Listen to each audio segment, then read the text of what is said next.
When I returned from the war, my family exclaimed, "You survived!" I placed my military hat on the counter, confused.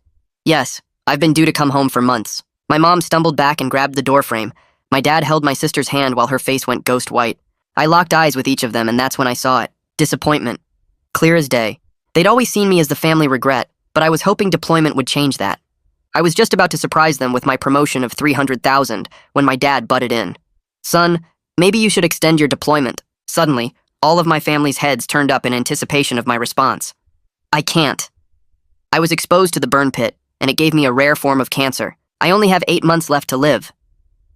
As soon as the lie left my lips, I watched their reaction like a hawk. For a split second, I caught the sight of a smirk on every single one of their faces. "That's so sad," my sister blurted out, burying her face in her hands. "They better provide good death benefits at least," my mom said, rubbing my arm. "I think they give $400K to grieving families." That night, I pretended to sleep on the couch. From the kitchen, Mom, Dad, Cecilia, and her boyfriend Pender were talking.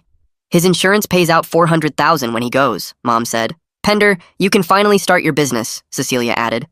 "Cecilia's wedding will be fully funded," Pender responded. I smiled silently. You see, I'd heard dozens of horror stories in the military, and I knew that the best revenge was feeding into their delusions and letting them destroy themselves. Over the next few days, I played my part perfectly. I'd stumble into walls, I'd cough blood into tissues. When Pender mentioned wanting a new truck, I made sure to wheeze. I wish I could help, but that's when Dad's eyes lit up. "Actually, son, could you sign something for us?" "Just family paperwork." I pretended my hands were too weak to read it properly, but it was a $100,000 loan against my life insurance policy. "Whatever helps the family, Dad." What they didn't realize was they'd just committed a federal crime. The real game began when Pender quit his job. He walked in carrying a cardboard box from his office. "Why work when we're rich in 5 months?" he announced, not knowing I was home. I listened as he replayed the phone call with his boss.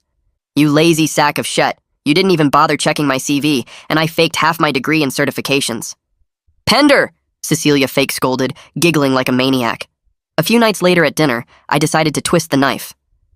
"You know," I said casually, pushing food around my plate, "the doctor said something strange today. My white blood cell count is improving. He said the cancer might not be as aggressive as—" Cecilia's fork clattered onto her plate. "What?" She cleared her throat, forcing a smile. "I mean, doctors can be wrong. Let's not get our hopes up." "Yeah," Pender added quickly. "False hope is cruel. We should prepare for the worst."